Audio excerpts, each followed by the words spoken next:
Shalom Bapak Ibu yang dikasihi oleh Tuhan. Renungan pemenang kita hari ini, rendah hati menurut Alkitab versi yang ketiga. Rendah hati dalam kasih Allah yang telah kita terima dari Tuhan Yesus. Dasar renungan dari 1 Korintus 13 ayat 1 sampai dengan 13.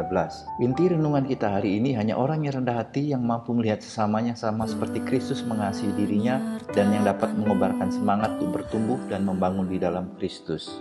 Sobat pemenang, ada 3 pertanyaan yang perlu kita renungkan hari ini. Yang pertama, apakah seseorang bisa bersikap rendah hati tetapi tidak memiliki kasih Allah?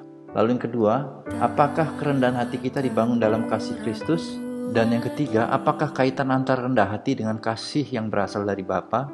Orang yang rendah hati itu adalah orang yang sabar, atau dalam bahasa Inggris itu long suffering, menderita demi kepentingan Tuhan dalam waktu yang lama. Kita menderita karena kesalahan kita itu bukan kasih, bukan sabar, itu resiko namanya. Tapi yang dikatakan Paulus dalam 1 Korintus 13, kasih itu sabar, long suffering. Itu karena apa? Karena kita tahan menderita demi Kristus dalam waktu yang lama. 1 Yohanes 2 ayat 15 sampai 16. Rasul Yohanes mengatakan, janganlah kamu mengasihi dunia ini dan apa yang ada di dalamnya. Jikalau orang mengasihi dunia, maka kasih Bapa tidak akan ada dalam orang itu. Artinya saudara, kita gak bisa punya kasih seperti Bapa kalau kita mengingini apa yang dunia ini. Kalau orang Kristen datang ibadah cuma ingin kaya, supaya tetangga bilang ke orang hebat. Kalau saya melayani supaya pelayan saya berhasil, saya punya ini punya itu, maka kasih Bapa tidak ada dalam diri saya. Kenapa? Karena keinginan dunia, selalu keinginan mata, gangguan hidup. Kasih yang dimaksudkan Alkitab hanya bisa dimiliki ketika kita mengasihi Bapa. Salah satu wujud dari kesombongan adalah kita tidak bisa melihat orang lebih baik dari kita. Bangunlah persekutuan karena kita sama-sama dibangun dalam Kristus. Katakan